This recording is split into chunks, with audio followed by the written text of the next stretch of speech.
A young teacher leaves California to start over in a small town called Pine Hollow, Oregon. He thought he'd be teaching literature, living peacefully among the trees and fog. But on his first night, he hears a lecture echoing from the second floor of a school that's been dark for hours. The next day, a student appears in his class, but she's not on the roster. And the worst part is, no one else sees her but him. This isn't just a ghost story. This is the price of forgetting the dead.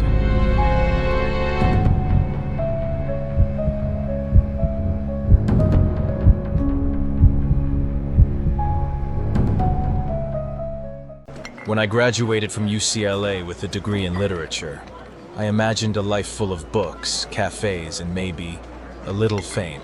Coffee every morning, traffic jams every afternoon, and unfinished literary dreams. But that never happened. Job offers didn't come. Bills kept piling up. Then, one evening in late August, a call changed everything.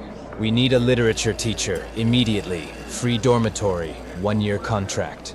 It was from a place I'd never heard of, Pine Hollow, Oregon. I accepted, because I had nothing left to lose.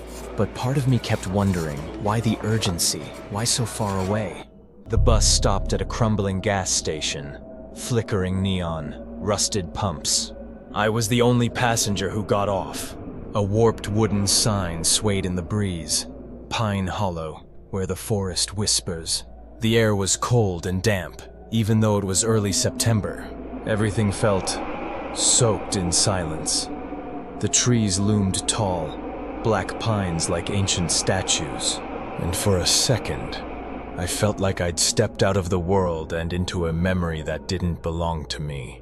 A man in his 50s leaned against an old Ford Bronco, wearing sunglasses, even in the clouds. "You're Jack? Get in," he said. "I'll take you to the school. It's about to pour." As we drove deeper into the forest, he glanced at me and asked, "Do you believe in ghosts?" I laughed, thinking it was some small-town joke, but something in his tone made the laughter stop in my throat. "This town has a few old stories," he said, "but don't let them keep you up at night." I should have known. That wasn't a joke. It was a warning. The school sat deep in the woods, like it had been forgotten or hidden. Gothic Art Deco architecture, built in 1912. The bricks were almost black from age, stained glass windows, cracked and missing pieces. It felt less like a school and more like a mausoleum. And still, I couldn't stop staring at it, not because of its beauty, but because I felt like something inside was staring back. "Your room is on the second floor, East Wing," the principal said. "Opposite the sports field. You'll teach homeroom for Class 10E. The dormitory was empty, the room damp, quiet.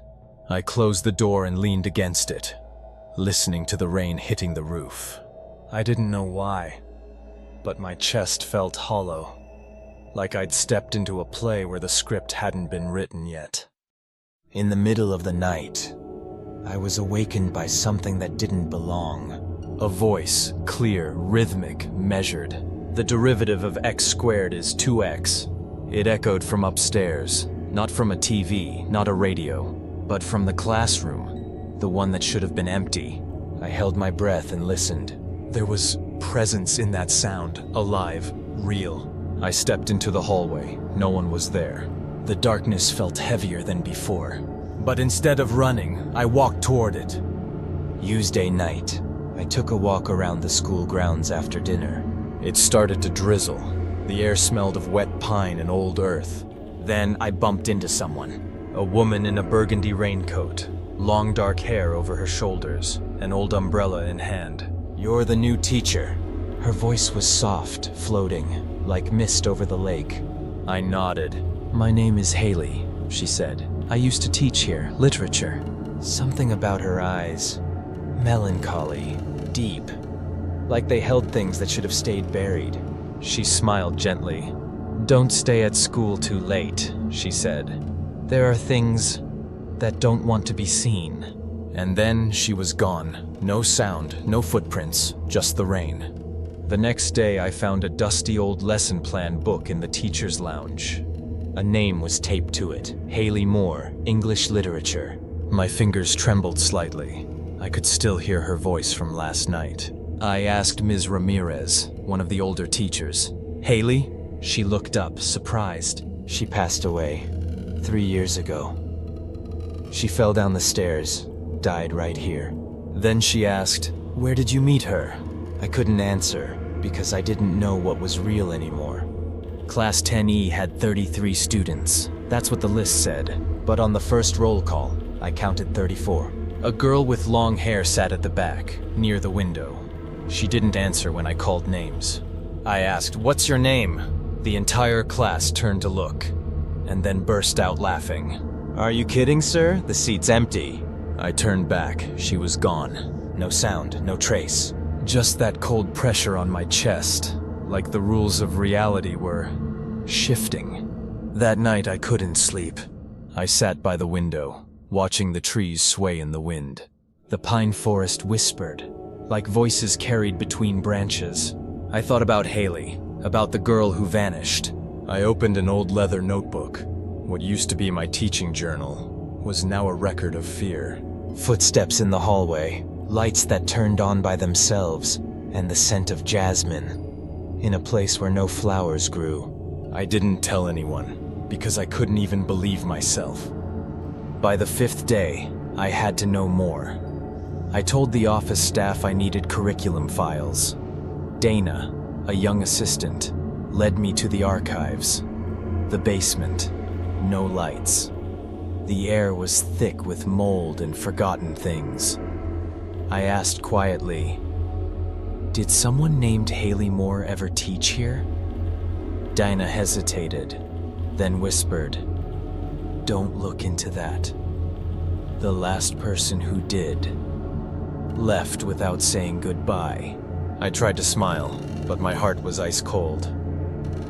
Friday night, heavy rain. At 2 a.m. I heard a knock on my door. Soft, repeating, patient. I opened it. No one was there.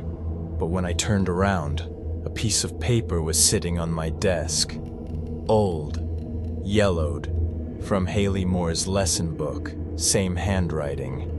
But this one had red ink. A line written with a trembling hand. "Don't let it find you. It's not human." I read it again, and again. What is it? What found me? The next morning I tried to carry on, but when I entered the classroom, she was there again. The girl with long hair, head down on the desk. I walked over. "What's your name?" No answer. I tapped the desk. She slowly raised her head. Eyes black as ink. Skin pale as ash. Her lips moved silently. "Save." I stepped back, heart racing, hands cold, and all around me. The classroom was dead quiet, like no one else even saw her. I left the room, ran down the hall, gasping for air. Then, I heard it again. The lecture, coming from upstairs. I followed the sound, past the flickering lights. The classroom door was slightly open. I stepped in. No one. But on the board, a message written in red chalk. Today's lesson, how to die without being forgotten. I ran. Back at the dorm, I packed my things. I had to leave, but the door wouldn't open. Not because it was locked, but because something didn't want me to go. Something that was watching me. I waited until the house fell silent. Then I went to the West Wing, the one sealed off for renovations. The door creaked open. It was never locked, just avoided. The hallway was dark, the walls damp, breathing. At the end, a steel door. I pushed it open and found a spiral staircase, descending into blackness. I went down. Whispers filled the air as I descended. Men, women, children, crying, laughing. I reached the bottom, A room lined with photographs, all crossed out in red ink. Teachers, students, faces I'd never seen, and faces I had. At the center, Haley Moore. Her photo stared at me, alive. Then I heard his voice behind me. Do you know why people like me stay, Jack? Principal trainer, but his eyes, black, skin, pale, voice, no longer human. Because the children's pain has been forgotten, and I am their last memory. I screamed. No one heard. I ran, back up the stairs, but the door was gone. Every hallway was different. Every door led to another classroom, another bell. I ran and ran until I fell. Then everything went black. I woke up in a hospital bed. They said I fainted. Exhaustion, that's all. No one spoke of a basement. No one remembered Haley, not even Dana. There were no records, no lesson plans, no photos, nothing. A week later, I left Pine Hollow. No goodbyes, no explanations, just a journal, left for whoever came after me. Its first page read, "If you hear a lecture in the middle of the night, don't answer." Now I live somewhere else, teach somewhere else. I show kids how to write stories, build their own worlds. But every night, before I sleep, I hear it.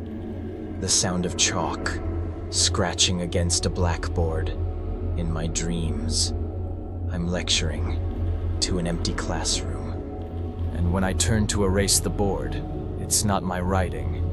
Today's lesson, the price of being forgotten. I turn. Haley is standing there, her hair dripping, her eyes smiling. She never left that school. And maybe, neither did I.